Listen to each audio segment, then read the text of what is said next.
Un soir paisible, alors que les étoiles ornaient le ciel comme des perles sur du velours, Hakim s'assit près du feu avec son fils Nour.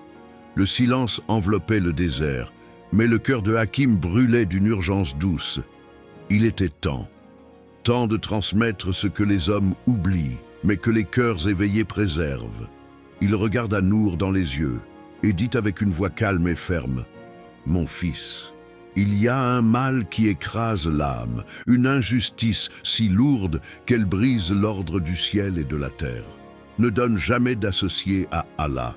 L'association à Allah est vraiment une injustice énorme. » Nour baissa les yeux. Il sentait le poids de ses mots. Hakim continua, la voix chargée de tendresse. « Tu sais, ton cœur bat aujourd'hui dans ta poitrine, mais avant toi, il y avait ta mère. Elle t'a porté souffrance sur souffrance. Elle t'a allaité, veillé, prié pour toi. Et tout cela sans jamais rien demander. Allah m'a commandé de t'enseigner ceci. Sois reconnaissant envers Allah et envers tes parents, car vers lui est le retour. » Nour écoutait avec respect. « Mais si un jour, même moi, ton propre père, je t'ordonnais de faire ce qui déplaît à Allah, de lui donner un égal, alors mon fils, désobéis-moi. Oui, désobéis, mais avec noblesse. Reste bon envers tes parents ici-bas, même lorsqu'ils ont tort. Mais suis toujours le chemin de ceux qui reviennent à Allah, car c'est vers lui que tu reviendras, et c'est lui qui t'informera de ce que tu faisais. » Un souffle chaud du vent passa.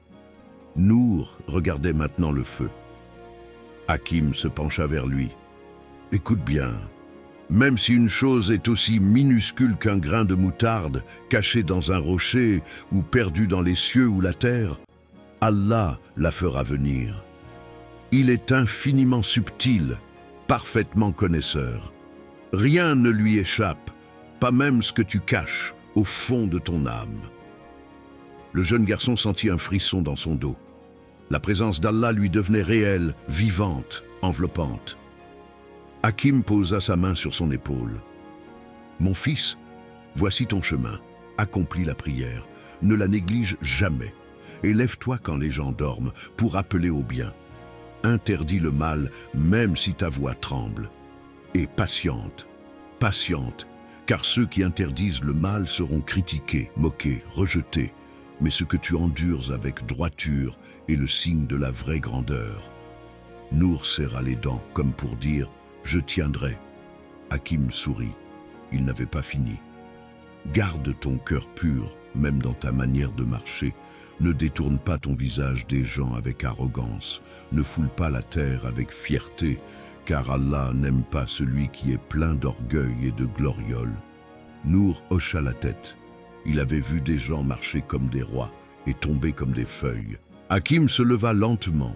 Il regarda son fils, devenu jeune homme, et lui offrit ces derniers mots. « Marche avec modestie, ne crie pas, parle avec mesure, car la voix la plus laide est celle de l'âne, et le croyant n'élève sa voix que pour la vérité, jamais pour dominer. » Et dans le silence de la nuit, Nour comprit. Il comprit que ce que son père venait de lui dire n'était pas seulement un conseil, c'était une lumière venue du ciel, une lumière qu'Allah avait révélée à travers Luqman, transmise aujourd'hui par un autre père sage. Et Nour fit cette promesse, dans le secret de son cœur, vivre selon ses mots et les transmettre un jour à son propre fils.